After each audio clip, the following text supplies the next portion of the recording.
Hi, I'm Brielle Benyon for Cure Magazine, your guide to every stage of the cancer experience. Here's a sneak peek at what's inside our women's cancer issue. People are often vocal about cancer's physical pain, but shy away when it comes to the disease's psychosocial side effects. In our cover story, we're putting the unspoken side effects of gynecologic cancer under the spotlight. Next, ovarian cancer's new identity. Oncologists are now looking at treating it like a chronic disease. Hear from 4 women and leading experts in the field as they discuss the newer therapies that are keeping patients alive. And learn about the rare relative ovarian cancer. This feature helps patients understand the signs and risks of primary peritoneal cancer and how the disease is treated.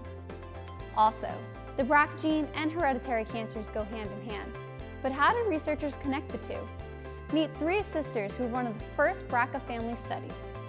To read these stories and more, visit curetoday.com/publications and click on the latest Cure cover. Or ensure you don't miss a story when you subscribe to new issue alerts. Visit curetoday.com/email-profile for more. As always, thanks for reading.